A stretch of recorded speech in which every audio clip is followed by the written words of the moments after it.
Hello everyone, मैं Lavkush Upadhyay biology faculty at Dakshina स्वागत करता हूं आप सभी का दक्षिणा ई लर्निंग प्लेटफॉर्म पे। तो आज का जो हमारा लेक्चर है lecture number 7 of molecular basis of inheritance. Last class में मैंने डिस्कस किया था अबाउट ट्रांसक्रिप्शन यूनिट। इसके अलावा मैंने डिस्कस किया था अबाउट जीन, पॉलीसिस्ट्रोनिक, मोनोसिस्ट्रोनिक, ये सब मैं लास्ट क्लास में डिस्कस कर चुका हूं। आज का जो हमारा टॉपिक है वो है transcription in prokaryote. So listen carefully. So the next topic is transcription in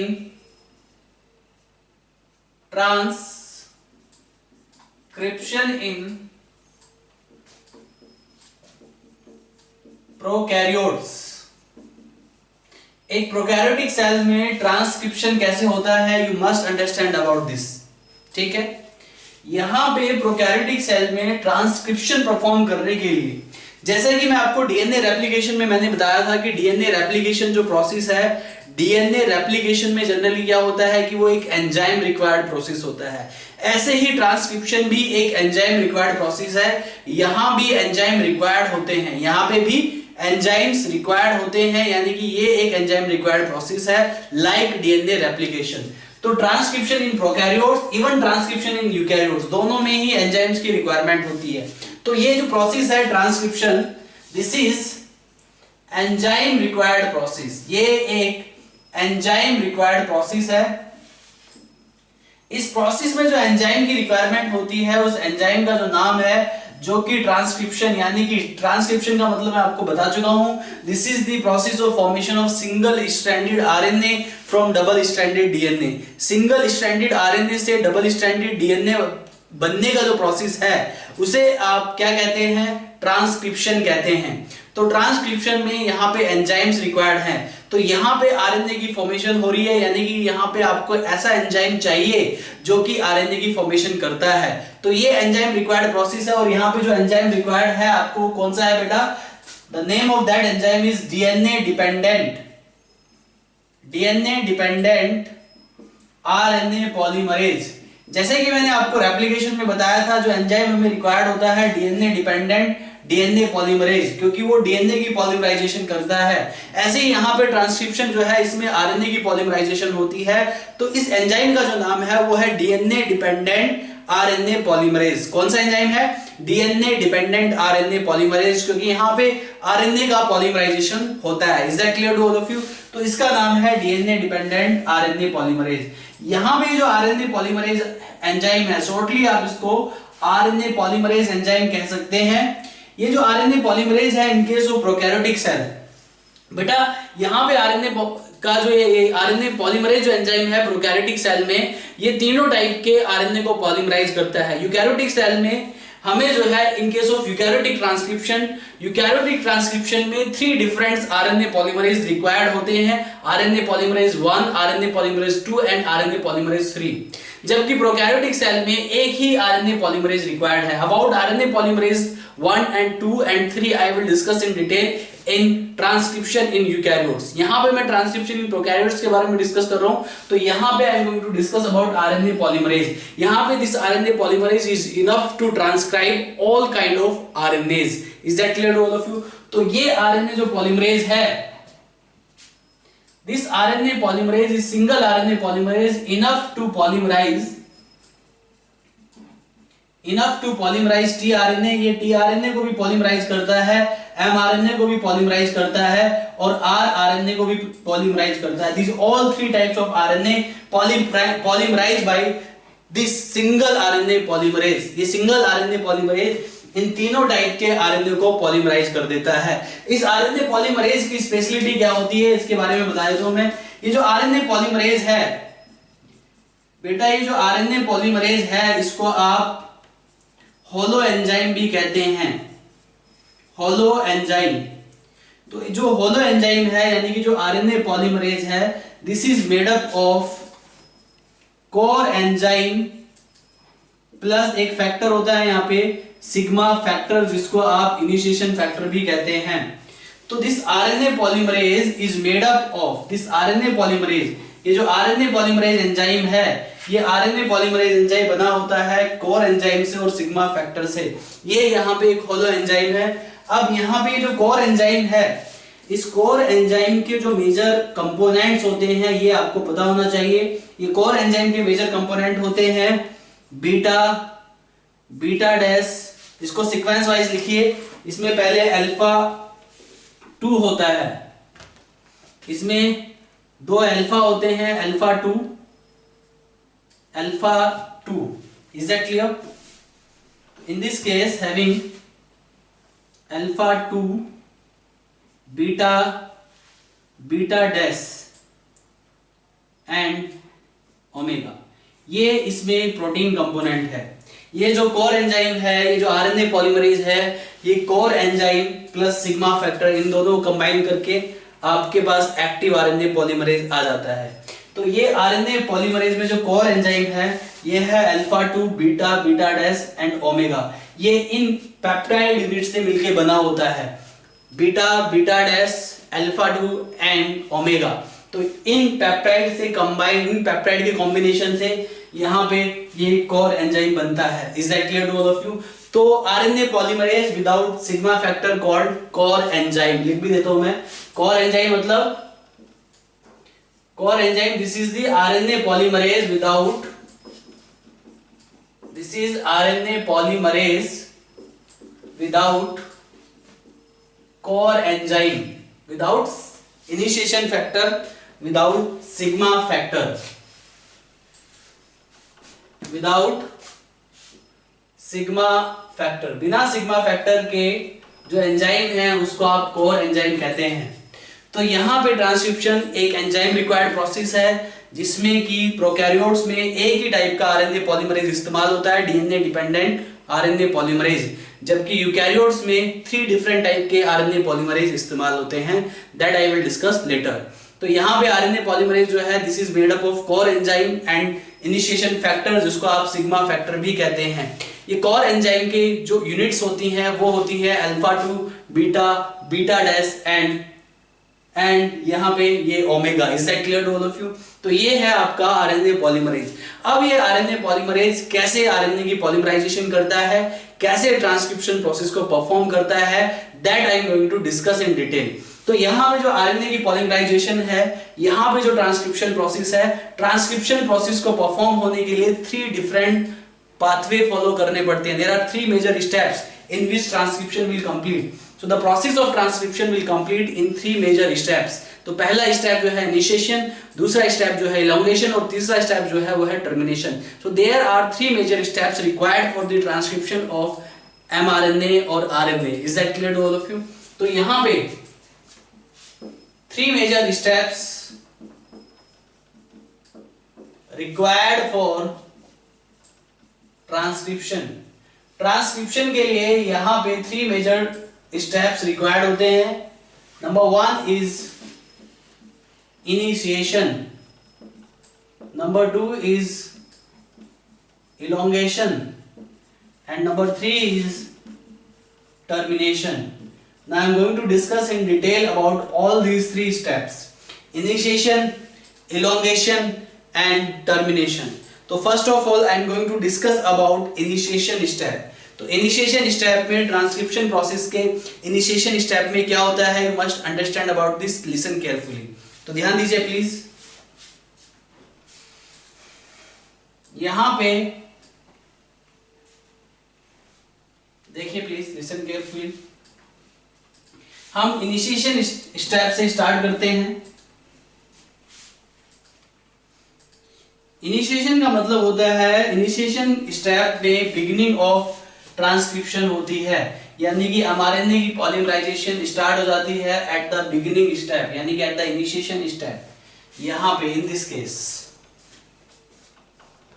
समझ में आ रही है चीजें बेटा? ध्यान दो please.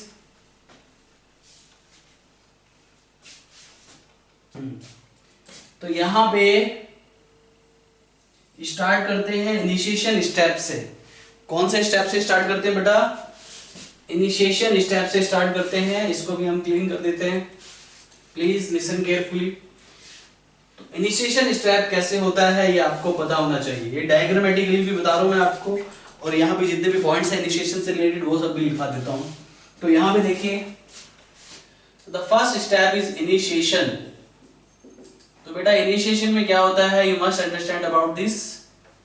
In case of initiation what will happen in this step, initiation step में एग्जैक्टली क्या होता है, देखिए मैंने जैसे कि आपको पहले ही बताया कि यहाँ पे जो ट्रांसक्रिप्शन प्रोसेस होता है, ये सपोज दैट हमारे पास एक डीएनए मॉलिक्यूल है, दिस इज डीएनए मॉलिक्यूल, ठीक है, ये इसका 3 एंड, ये 5 एंड, ये 5 एंड और ये 3 एंड। जैसे मैंने आपको रेप्लिकेशन में बताया था कि डीएनए रेप्लिकेशन जो स्टार्ट होता है वो 5 एंड से स्टार्ट होता है, यानी कि 5 to 3 एंड तक डीएनए रेप्लिकेशन चलता है। ऐसे ही यहाँ पे भी ट्रांसक्रिप्शन जो प्रोसेस है, यानी कि एमआरएनए की जो पॉलीमराइजेशन है, वो पॉलीमराइजेशन भी 5 एंड से स्टार्ट होती है। Is that clear? और 3 एंड स्ट्रैंड पे एंड होती है। Is that clear? 3 and strand पे एंड होती है। तो यहाँ पे जो ट्रांसक्रिप्शन जो बिगिन होती है, ट्रांसक्रिप्शन जो टेक प्लेस करता है, transcription always take place like replication. तो ट्रांसक्रिप्शन जो है यहाँ पे टेक प्लेस करता है 5 to 3 एंड। तो ये 5 to 3 एंड वाली डायरेक्शन में, 5 से 3 एंड वाली डायरेक्शन में यहाँ पे पॉलीमराइजेशन होती है आरएनए की। Is that clear to all of you? कैसे? Listen carefully. तो इनिशिएशन स्टेप में सबसे पहले क्या होता है, इनिशिएशन स्टेप में जो यहाँ पे एंजाइम है हमारे पास आरएनए पॉलीमरेज, सपोज दैट ये मैंने एंजाइम ड्रॉ कर दिया आरएनए पॉलीमरेज। तो यहाँ पे आरएनए पॉलीमरेज एक्टिव हो जाता है। एक्टिव कैसे होता है? इसके साथ सिग्मा फैक्टर बाइंड कर जाता है। कौन सा फैक्टर बाइंड करता है बेटा? सिग्मा फैक्टर और इनिशिएशन फैक्टर। ये आप देख रहे हैं, इसे आप कहते हैं सिग्मा फैक्टर। सिग्मा फैक्टर को इनिशिएशन फैक्टर भी कहते हैं। तो इनिशिएशन स्टेप में ट्रांसक्रिप्शन 5 एंड से स्टार्ट होगा। Is that clear to all of you? और इस स्टेप में क्या होता है, इस स्टेप में प्रोसेस ऑफ ट्रांसक्रिप्शन बिगिन। यहां पे प्रोसेस ऑफ ट्रांसक्रिप्शन जो है वो स्टार्ट हो जाता है, ठीक है। Process of transcription will begin during this initiation step. इस इनिशिएशन स्टेप में एक इनिशिएशन फैक्टर होता है, इनिशिएशन फैक्टर, और जिसको आप सिग्मा फैक्टर भी कहते हैं। इस सिग्मा फैक्टर का इनिशिएशन स्टेप में क्या रोल है? ये जो सिग्मा फैक्टर है या फिर ये जो इनिशिएशन फैक्टर है, इसका काम क्या है? ये रिकॉग्नाइज करता है, किसको रिकॉग्नाइज करता है? प्रोमोटर साइट को। सपोज दैट यहां पे ये प्रोमोटर साइट है और ये यहां पे एक टर्मिनेटर साइट है। जैसा कि मैं आपको ट्रांसक्रिप्शन यूनिट में बता चुका हूं कि यहाँ पे डीएनए के पास एक प्रोमोटर साइट होती है जहां से एग्जैक्टली ट्रांसक्रिप्शन विल स्टार्ट। जहां से ट्रांसक्रिप्शन स्टार्ट होता है उसको आप क्या कहते हैं? उसको आप कहते हैं प्रोमोटर साइट। लेकिन जहां पे ट्रांसक्रिप्शन एंड होता है उसको आप टर्मिनेटर साइट कहते हैं।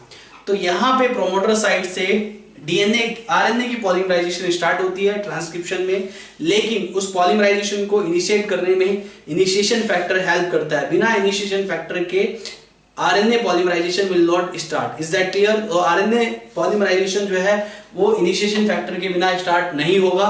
तो यहाँ पे इनिशिएशन फैक्टर का क्या रोल है, you must understand about this, listen carefully. तो यहाँ पे इनिशिएशन फैक्टर क्या करता है? ये करता है recognise the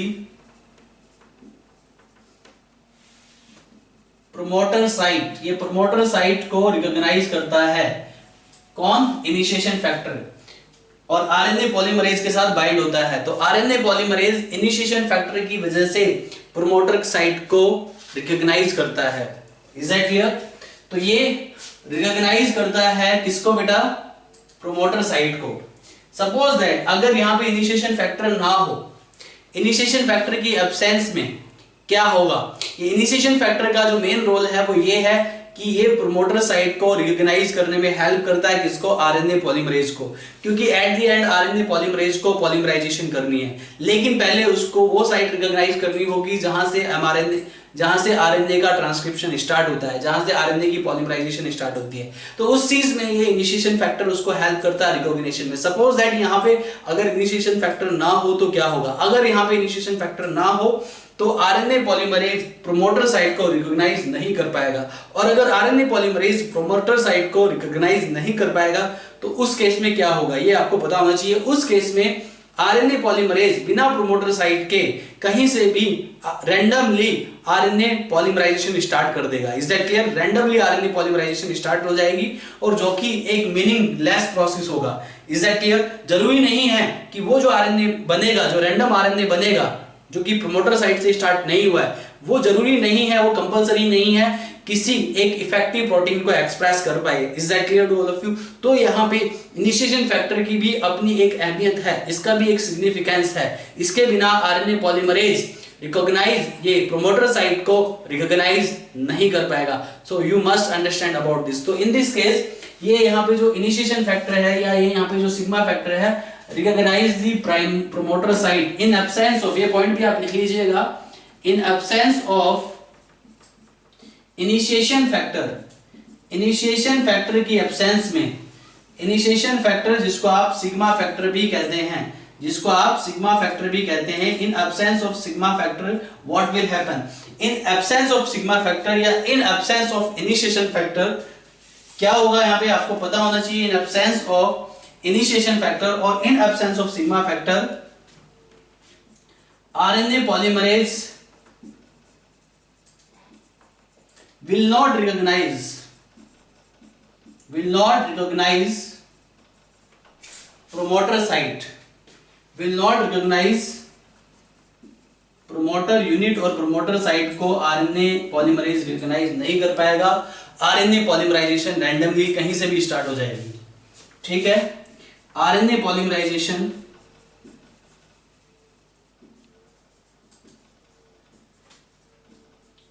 can start from any site, वो कहीं से भी स्टार्ट हो जाएगा। Is that clear? तो इनिशिएशन में इनिशिएशन फैक्टर यानी कि सिग्मा फैक्टर का अपना एक स्पेसिफिक सिग्निफिकेंस है, वो रिकॉग्नाइज करता है प्रोमोटर साइट को, उसके बिना आरएनए पॉलीमरेज जो है रैंडमली कहीं से भी उस प्रोसेस को स्टार्ट कर देगा। अब मैंने इसके अलावा आपको एक चीज और बताई थी, इन माय लास्ट लेक्चर में डिस्कस कर रहा था, ट्रांसक्रिप्शन यूनिट में प्रोमोटर साइट में एक रिकॉग्निशन सीक्वेंस भी होती है। प्रोमोटर साइट वो है, प्रोमोटर यूनिट वो है, वो एक डीएनए की सीक्वेंस है जहां से आरएनए पॉलीमराइजेशन बिगिन होती है। लेकिन इस प्रोमोटर सीक्वेंस में एक स्पेसिफिक साइट होती है जहां से एग्जैक्टली क्या स्टार्ट होता है?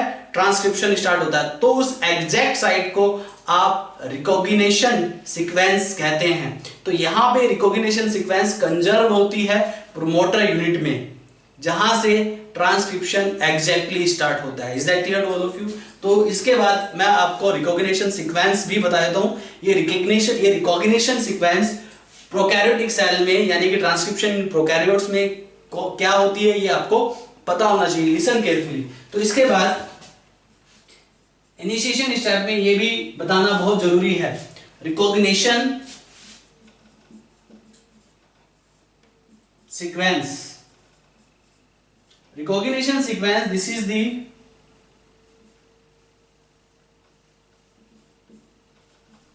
Short sequence of nucleotide. ये एक शॉर्ट सीक्वेंस होती है न्यूक्लियोटाइड की, राइट, विच कंजर्व्ड इन, कहां पे कंजर्व होती है? प्रोमोटर यूनिट, जो कि प्रोमोटर यूनिट में कंजर्व होती है, right. Transcription exactly begin from this side, begin from this sequence, इस सीक्वेंस से एग्जैक्टली ट्रांसक्रिप्शन स्टार्ट होता है। Is that clear? ये यहाँ पे प्रोकैरियोटिक सेल में ये रिकॉग्निशन सीक्वेंस अलग होती है, यूकैरियोटिक ट्रांसक्रिप्शन में ये रिकॉग्निशन सीक्वेंस अलग होती है। तो यहाँ पे प्रोकैरियोटिक सेल में, प्रोकैरियोटिक ट्रांसक्रिप्शन में ये सीक्वेंस कौन सी होती है? You must understand about this. तो ये जो सीक्वेंस है इसमें नंबर 1 पहली सीक्वेंस कौन सी है बेटा? ये दो सीक्वेंस मैं आपको बता रहा हूं। एक सीक्वेंस है जिसको आप बोलते हो प्रिब्नो box, Pribno box. This is the sequence of 6 nitrogenous base. This is the sequence of 6 nitrogenous base. तो 6 नाइट्रोजनस बेस की ये सीक्वेंस है, राइट। 6 बेस है इसमें, यहाँ पे ये 6 बेस कौन कौन से है? T A T A A T. तो देखो यहाँ पे 6 बेस की ये सीक्वेंस है, और ये 6 बेस की सीक्वेंस एग्जैक्टली जो ट्रांसक्रिप्शन साइट है उससे कितने बेस पेयर पहले प्रेजेंट होती है ये आपको पता होना चाहिए। कितने बेस पेयर पहले होती है? This is present before 10 base pair, before 10 base pair.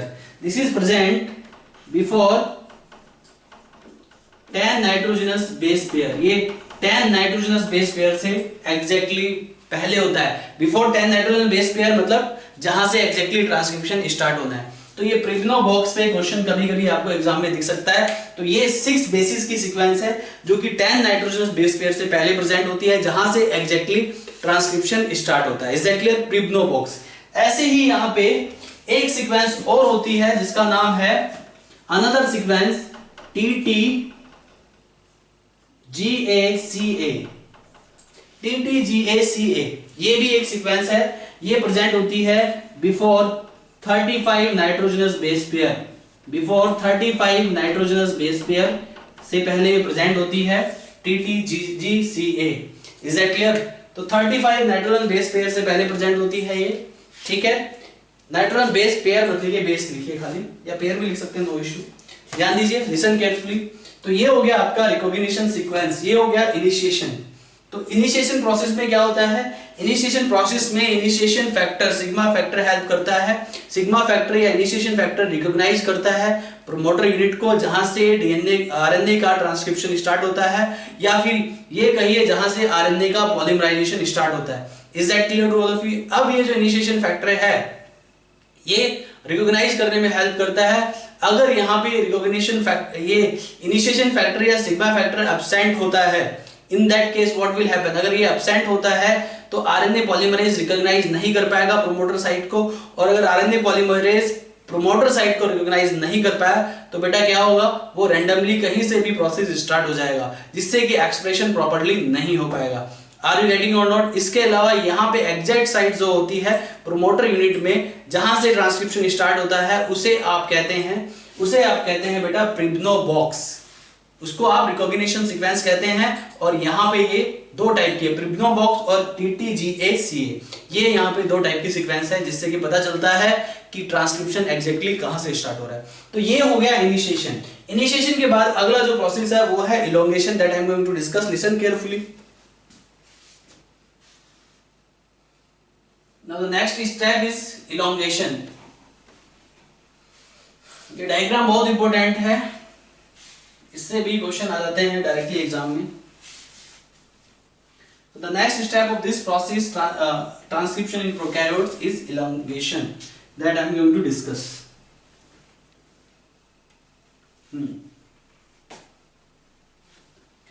Next is elongation. Diagram भी साफ करना है।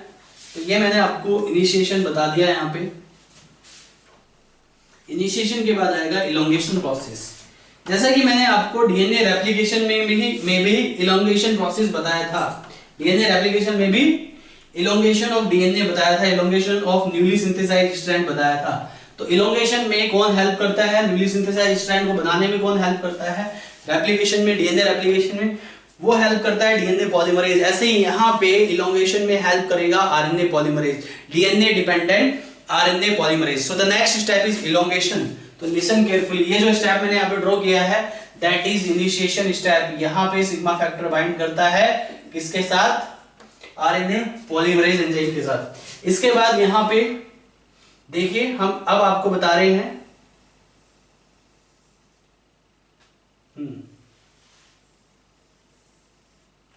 इलोंगेशन एग्जैक्टली क्या होता है ये आपको पता होना चाहिए।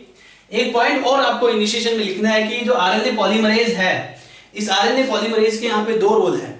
एक तो पॉलीमराइजेशन ऑफ आरएनए है, और दूसरा ये डीएनए हेलिक्स को ओपन करके, डीएनए हेलिक्स में हाइड्रोजन बॉन्ड को ब्रेक करके अंदर एंटर कर जाता है। ये भी एक रोल है, ये पॉइंट लिख लीजिएगा इनिशिएशन में, ठीक है, इनिशिएशन में ये पॉइंट लिख लीजिएगा आप लोग प्लीज यहाँ पे लिसन केयरफुली, ध्यान दीजिए। यहाँ पे क्या है, आरएनए पॉलीमरेज के यहाँ पे दो फंक्शन है, ये आपको पता होने चाहिए।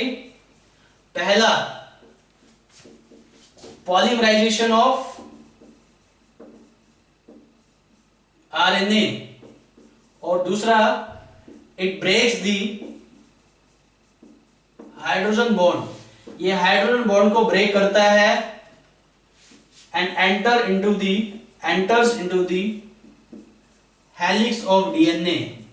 डीएनए के हेलिक्स में ये अंदर एंटर कर जाता है, इस तरीके से ये अंदर एंटर कर जा रहा है। Is that clear? One by one ये एक के बाद एक हेलिक्स को ब्रेक करता जाता है। Is that clear? Hydrogen bond को ब्रेक करके ये आगे एक्सटेंड करता जाता है जैसे जैसे इलोंगेशन प्रोसेस होता है। तो अब जो नेक्स्ट स्टेप है वो है इलोंगेशन प्रोसेस। तो the next step is elongation process. बेटा यहाँ पे एक चीज मैं आपको बता दूं, इलोंगेशन में एग्जैक्टली क्या होता है। इन केस ऑफ इलोंगेशन के लिए, इलोंगेशन में मतलब जो आरएनए चेन है, चेन ऑफ आरएनए है, ठीक है, यानी कि आरएनए भी न्यूक्लियोटाइड से ही बना होता है, तो आरएनए भी चेन ऑफ न्यूक्लियोटाइड है। तो आरएनए जो है उसकी लेंथ बढ़ रही है, यानी कि इलोंगेशन में 1 by 1 न्यूक्लियोटाइड्स ऐड हो जाते हैं, 1 by 1 न्यूक्लियोटाइड्स ऐड हो जाते हैं। और ये जो प्रोसेस है 1 by 1 जो न्यूक्लियोटाइड्स ऐड हो रहे हैं, ये जो प्रोसेस है ये एक एंजाइम रिक्वायर्ड प्रोसेस है। तो इलोंगेशन में क्या होता है, इलोंगेशन प्रोसेस में एडिशन ऑफ न्यूक्लियोटाइड्स, न्यूक्लियोटाइड्स जो है वो ऐड होंगे। अगर न्यूक्लियोटाइड्स ऐड होते जाएंगे तो न्यूक्लियोटाइड्स की चेन जो है वो लंबी होती जाएगी, और जितनी लंबी चेन होगी उतना लंबा आरएनए होगा। Is that clear to all of you? तो यहाँ पे इलोंगेशन में एडिशन ऑफ न्यूक्लियोटाइड्स, ये जो न्यूक्लियोटाइड्स का सोर्स है ये आप एक बार समझ लीजिए। न्यूक्लियोटाइड्स जो सोर्स होंगे यहाँ पे, न्यूक्लियोटाइड सोर्स, ये सोर्स ऑफ न्यूक्लियोटाइड्स मैंने आपको डीएनए रेप्लिकेशन में भी बताया था, ठीक है। डीएनए रेप्लिकेशन में डीऑक्सी, राइट, जो न्यूक्लियोसाइड्स होते हैं, न्यूक्लियोसाइड ट्राइफॉस्फेट, वो वहां पे सोर्स ऑफ न्यूक्लियोटाइड होते हैं। ऐसे ही यहाँ पे आरएनए में, आरएनए को बनाने के लिए जो सोर्स ऑफ न्यूक्लियोटाइड्स होते हैं वो कौन कौन से होते हैं, वो होते हैं ATP, GTP, CTP and UTP. ये सब क्या है, ट्राइफॉस्फेट। ये सोर्स ऑफ न्यूक्लियोटाइड सारे के सारे ट्राइफॉस्फेट की फॉर्म में होते हैं, और जब इन ट्राइफॉस्फेट से फॉस्फेट ब्रेक होता है, फॉस्फेट सेपरेट होता है, तो एनर्जी भी लाइब्रेट होती है। तो डीएनए रेप्लिकेशन की तरह यहाँ पे भी जो सोर्स ऑफ एनर्जी है वो ये ट्राइफॉस्फेट है, ना कि माइटोकॉन्ड्रिया है। आर यू गेटिंग और नॉट? तो यहाँ पे इनके दो फंक्शंस होते हैं इन न्यूक्लियोटाइड्स के। ये न्यूक्लियोटाइड्स पॉलीमराइजेशन में हेल्प करते हैं, यानी कि इनके एडिशन की वजह से आरएनए बनता है, और दूसरा ये जो न्यूक्लियोटाइड्स हैं ये एनर्जी भी प्रोवाइड करते हैं। क्या करते हैं बेटा? एनर्जी भी प्रोवाइड करते हैं, ठीक है। तो इलोंगेशन प्रोसेस में addition of nucleotides 1 by 1 add होता जाता है, और ये एक एनर्जी रिक्वायर्ड प्रोसेस है। तो एनर्जी कहां से मिलेगी? जब ये न्यूक्लियोटाइड से फॉस्फेट सेपरेट हो जाएंगे, तो ये इनसे जब फॉस्फेट सेपरेट होंगे तब एनर्जी भी लाइब्रेट होगी, और वो energy will be utilized for the polymerization. Is that clear? तो इलोंगेशन में क्या होता है, एक तो पॉइंट ये हो गया आपका। दूसरा पॉइंट ये है कि जो इलोंगेशन प्रोसेस है, इलोंगेशन प्रोसेस में ये जैसे सिग्मा फैक्टर मैंने बताया था, this is also been known as initiation factor. यहां पे मैं लिख देता हूं इनिशिएशन फैक्टर। तो यहां पे सिग्मा फैक्टर को इनिशिएशन फैक्टर भी कहते हैं। जैसे ही इलोंगेशन प्रोसेस स्टार्ट होता है वैसे ही ये इनिशिएशन फैक्टर यहां से रिमूव हो गया। देखो बेटा, ये इनिशिएशन फैक्टर जो है यहां से रिमूव हो गया, और यहां पे ये आरएनए पॉलीमरेज जो है न्यूक्लियोटाइड्स को ऐड करके आरएनए की सीक्वेंस को लंबा कर रहा है। यहाँ पे इसके एंड लिख लीजिए आप 3 end to 5 end, 5 end to 3 end। RNA polymerization 5 to 3 direction में डेवलप होता है। तो ये आरएनए का जो एंड होगा ये 5 end होगा, और दूसरा एंड जो होगा बेटा वो 3 end होगा। Is that clear? क्योंकि ये भी डीएनए रेप्लिकेशन की तरह से डीएनए रेप्लिकेशन 5 to 3 डायरेक्शन में ही होता है, ऐसे ही आरएनए पॉलीमराइजेशन भी 5 to 3 डायरेक्शन में ही होता है। तो आरएनए का ये एंड 5 होगा और दूसरा एंड क्या होगा, 3 एंड होगा।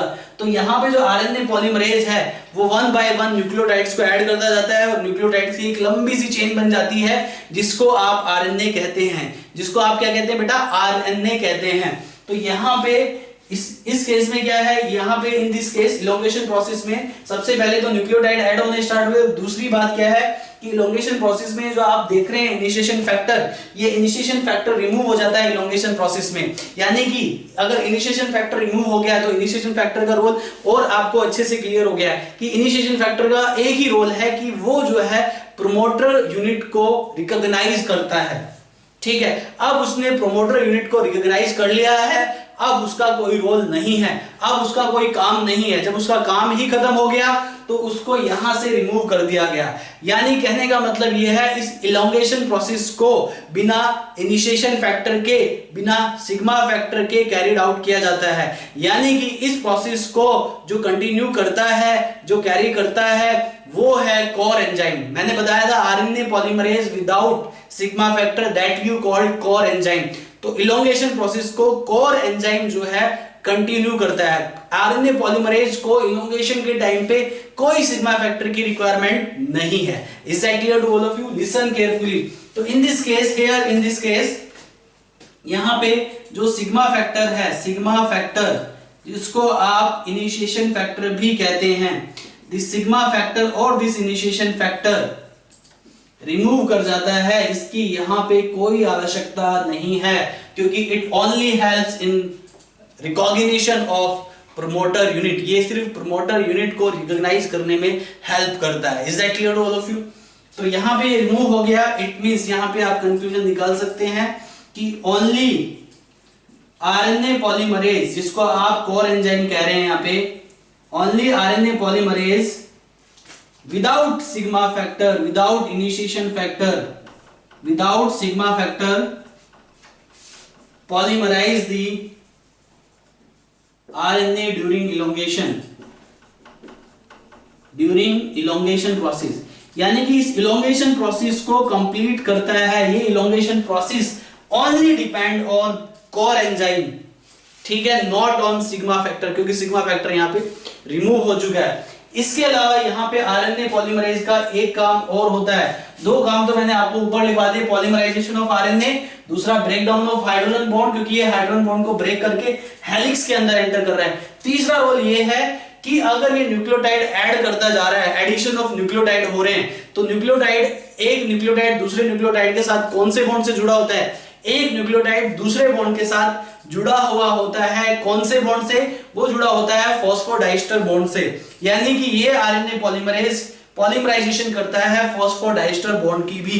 It helps to create phosphodiester bond between the two adjacent nucleotides. दो एडजेसेंट न्यूक्लियोटाइड्स के बीच में फॉस्फोडाइस्टर बॉन्ड को डेवलप करता है ये RNA polymerase. This is the additional role of this RNA polymerase. तो यहां पे ये आरएनए पॉलीमरेज क्या करता है? ये काम भी इसी का है भाई, आरएनए पॉलीमरेज का ही। क्या काम है इसका? डेवलप दी, क्योंकि बिना फॉस्फोडाइस्टर बॉन्ड के न्यूक्लियोटाइड ऐड ही नहीं हो पाएंगे, तो बॉन्डिंग होना बहुत जरूरी है ना, तो उसमें भी आरएनए पॉलीमरेज ही हेल्प करता है। डेवलप दी फॉस्फोडाइस्टर बॉन्ड, ये फॉस्फोडाइस्टर बॉन्ड को डेवलप करता है कौन बेटा? RNA polymerase develop the phosphodiester bond. Is that clear to all of you? तो इसके बाद ये हो गया इलोंगेशन प्रोसेस।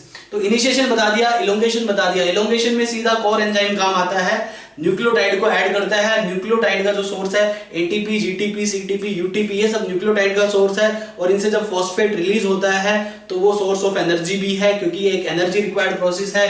तो यहाँ पे जो सोर्स ऑफ एनर्जी है वो माइटोकॉन्ड्रिया नहीं है, वो एटीपी, जीटीपी, सीटीपी, ये सोर्स ऑफ एनर्जी है। Is that clear to all of you? इसके बाद जो लास्ट स्टेप है transcription in prokaryotes, that you called termination. So the last step that I am going to discuss termination. तो ये हो गया आपका इनिशिएशन, इसके बाद हो गया elongation, and the last one will be the termination, that I am going to discuss in detail. So listen carefully. So जो अगला स्टेप है हमारा वो है termination. So the next step of this process is termination, that I am going to discuss in detail. ध्यान दीजिए please, listen carefully. तो देखो बेटा टर्मिनेशन क्या है।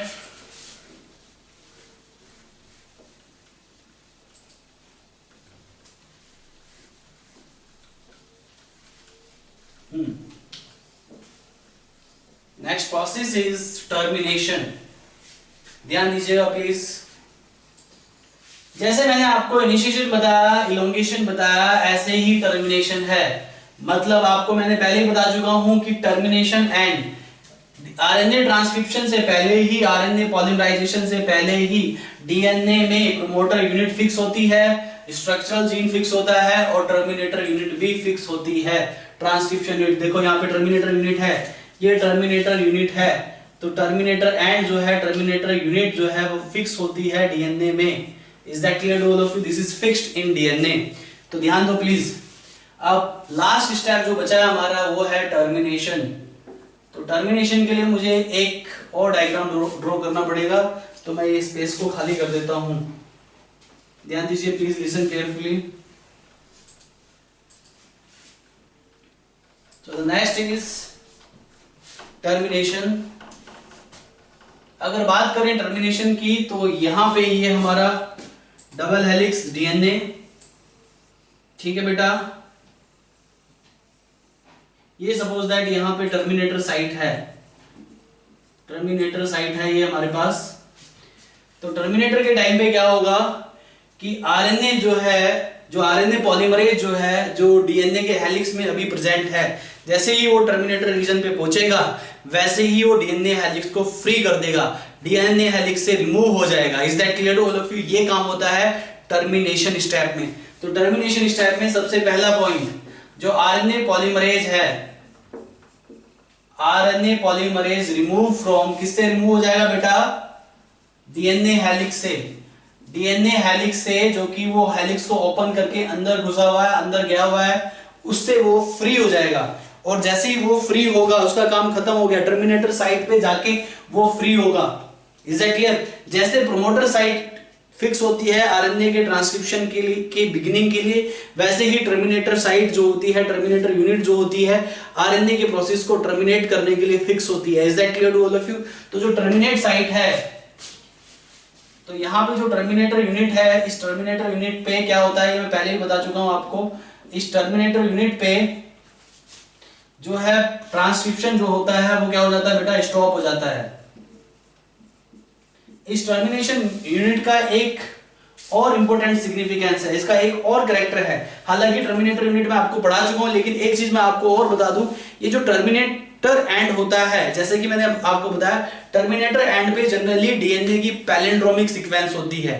पैलिंड्रोमिक सीक्वेंस में आपको बायोटेक्नोलॉजी प्रिंसिपल एंड प्रोसेसेस में भी बता चुका हूं। Generally A majority of terminator unit में डीएनए की पैलिंड्रोमिक सीक्वेंस होती है, ये बात ध्यान रखिएगा। तो यहाँ पे इन टर्मिनेटर यूनिट, तो जो डीएनए सीक्वेंस होती है टर्मिनेटर यूनिट में, वो डीएनए सीक्वेंस क्या होती है बेटा? पैलिंड्रोमिक होती है। यहाँ पे पैलिंड्रोमिक डीएनए सीक्वेंस होती है टर्मिनेटर यूनिट में। कौन सी सीक्वेंस होती है? डीएनए सीक्वेंस पैलिंड्रोमिक सीक्वेंस होती है टर्मिनेटर यूनिट में। Is that clear to all of you? तो ये हो गया आपका टर्मिनेटर यूनिट, जिसमें कि डीएनए की सीक्वेंस पैलिंड्रोमिक होती है। इसके बाद लिसन केयरफुली, तो यहाँ पे डीएनए की यूनिट क्या है? डीएनए की सीक्वेंस पैलिंड्रोमिक है, जहां पे ये प्रोसेस जो है स्टॉप हो जाता है, टर्मिनेशन प्रोसेस स्टॉप हो जाता है। जैसे मैंने आपको बताया, इनिशिएशन प्रोसेस के को बिगिन करने के लिए, ट्रांसक्रिप्शन को स्टार्ट करने के लिए हमें वहां पे इनिशिएशन फैक्टर चाहिए। Is that clear? ऐसे ही यहाँ पे टर्मिनेशन को प्रमोट करने के लिए यहाँ पे भी एक फैक्टर की रिक्वायरमेंट होती है, जिसको आप टर्मिनेशन फैक्टर कहते हैं, और जिसका नाम है रो फैक्टर। जैसे सिग्मा फैक्टर ट्रांसक्रिप्शन को इनिशिएट करता है, वैसे ही रो फैक्टर ट्रांसक्रिप्शन को टर्मिनेट करता है। So you must understand about this. In this case यहाँ पे भी एक फैक्टर की रिक्वायरमेंट होती है। यहाँ पे कौन सा फैक्टर चाहिए बेटा? यहाँ पे जो फैक्टर चाहिए वो चाहिए टर्मिनेशन फैक्टर। इस टर्मिनेशन फैक्टर को यहाँ पे रो फैक्टर कहते हैं। तो ये जो रो फैक्टर है, जब तक ये रो फैक्टर आरएनए पॉलीमरेज के साथ बाइंड नहीं करेगा, देखिए यहाँ पे आरएनए पॉलीमरेज टर्मिनेशन साइट से, ये टर्मिनेशन साइट है हमारे पास, this is termination site. Is that clear? तो इस टर्मिनेशन साइट से क्या है बेटा? इस टर्मिनेशन साइट से ये आरएनए पॉलीमरेज फ्री हो गया। लेकिन आरएनए पॉलीमरेज फ्री हो गया है यहाँ से, ये आरएनए पॉलीमरेज का फ्री होना इतना आसान काम नहीं है। आरएनए पॉलीमरेज को यहाँ से फ्री कौन कराता है बेटा?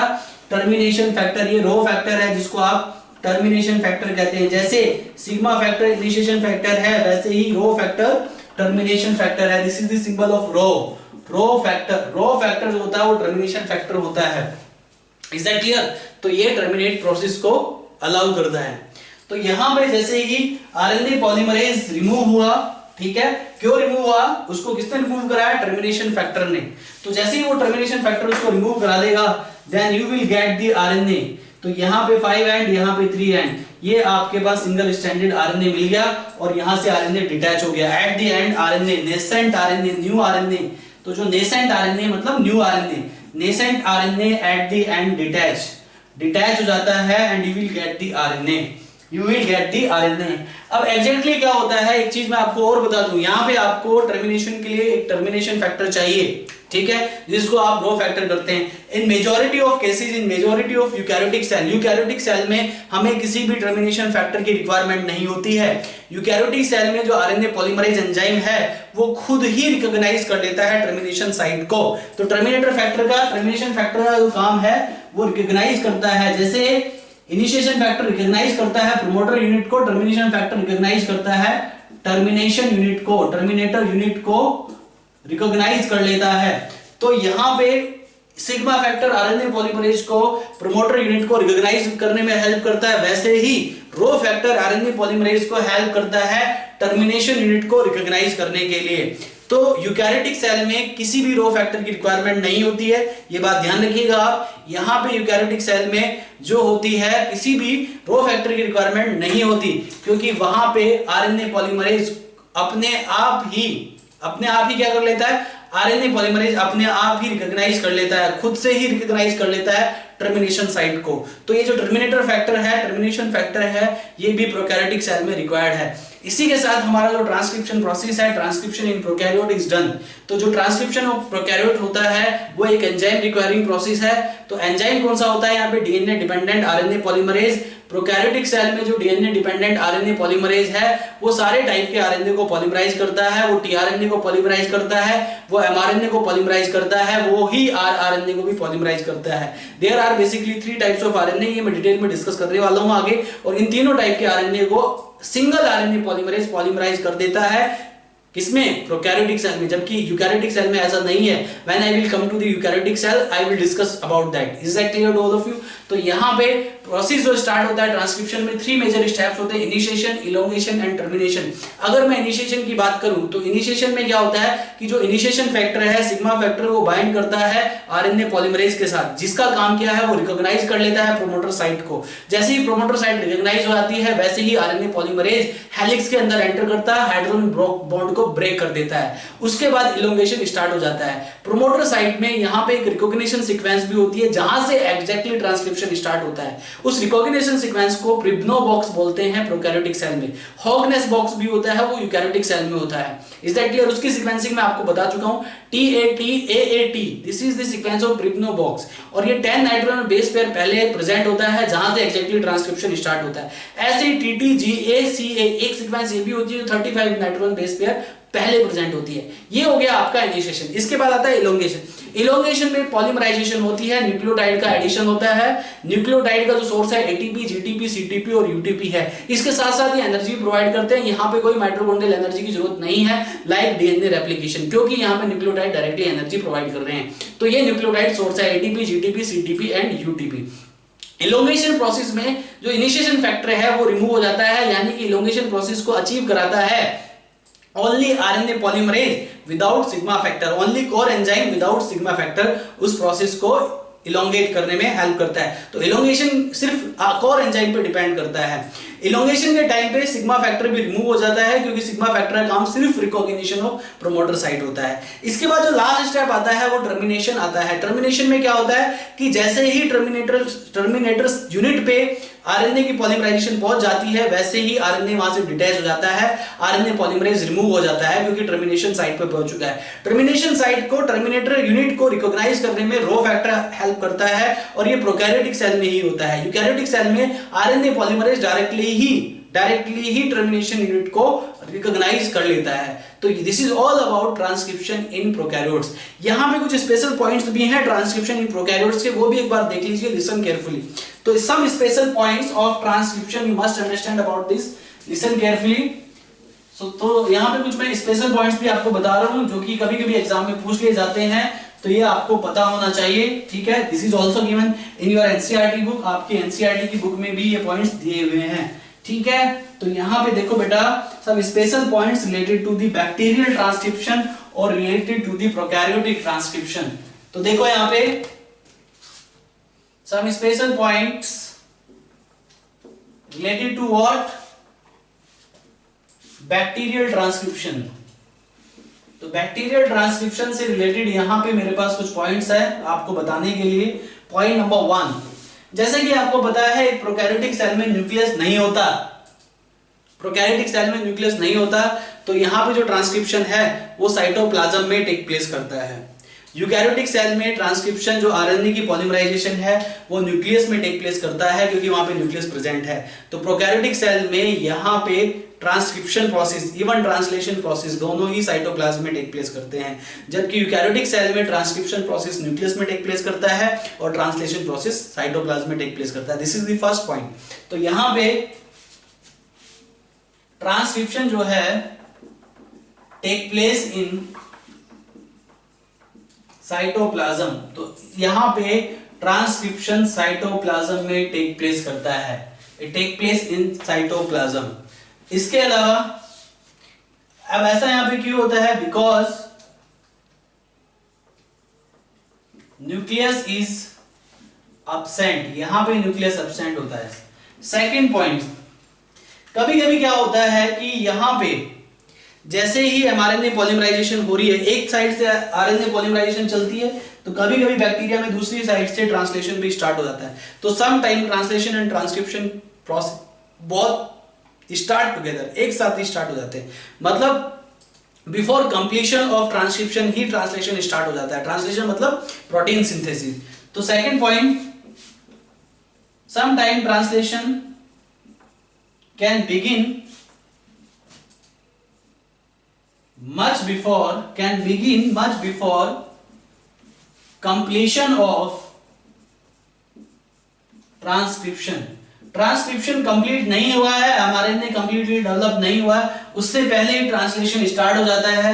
ये देखा जाता है प्रोकैरियोटिक सेल में, जबकि यूकैरियोटिक सेल में ऐसा नहीं होता है। यूकैरियोटिक सेल में पहले आरएनए कंप्लीटली मैच्योर होता है, आरएनए बनता है, ट्रांसक्रिप्शन कंप्लीट होता है, उसी के बाद यूकैरियोटिक सेल में ट्रांसलेशन पॉसिबल हो पाता है। इसके बाद थर्ड पॉइंट, यूकैरियोटिक सेल में यूकैरियोटिक ट्रांसक्रिप्शन में मैं आपको बताने वाला हूं कि यूकैरियोटिक सेल में आरएनए की प्रोसेसिंग भी होती है, ठीक है। आरएनए पहले इमेच्योर होता है, उसके बाद मैच्योर आरएनए बनता है। तो इमेच्योर आरएनए से मैच्योर आरएनए बनना प्रोसेसिंग है, तो वो प्रोसेसिंग यहां पे प्रोकैरियोटिक सेल में एब्सेंट होती है। तो याद नहीं रखिएगा, इसमें उस प्रोसेसिंग को आप कहते हैं पोस्ट ट्रांसक्रिप्शनल प्रोसेसिंग। ये मैं आपको ट्रांसक्रिप्शन इन यूकैरियोट्स में बताने वाला हूं, तो और आपको अच्छे से क्लियर हो जाएगा। तो इसमें पोस्ट ट्रांसक्रिप्शनल प्रोसेसिंग जो है क्या होती है बेटा? बैक्टीरियल ट्रांसक्रिप्शन में पोस्ट ट्रांसक्रिप्शनल प्रोसेसिंग जो है वो बैक्टीरियल ट्रांसक्रिप्शन में वो बिल्कुल एब्सेंट होती है।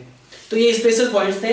पहला point, transcription take place inside the cytoplasm, क्यों? क्योंकि न्यूक्लियस एब्सेंट है। दूसरा पॉइंट, कभी कभी क्या होता है, translation begin much before completion of what? Completion of transcription.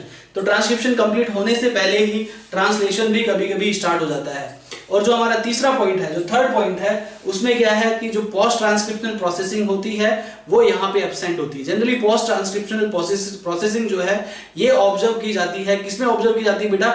ये ऑब्जर्व की जाती है यूकैरियोटिक ट्रांसक्रिप्शन में। तो ये कुछ स्पेशल पॉइंट्स है जो कि प्रोकैरियोटिक ट्रांसक्रिप्शन में देखे जाते हैं, इनसे रिलेटेड क्वेश्चन भी एग्जाम में आ जाता है। इसी के साथ आज हमने टॉपिक कंप्लीट किया, ट्रांसक्रिप्शन इन प्रोकैरियोट्स, ठीक है। इसके बाद जो अगला टॉपिक है हमारा वो है transcription in eukaryotes, that I will discuss by my next class in my next lecture. तब तक के लिए thank you very much, bye bye, take care.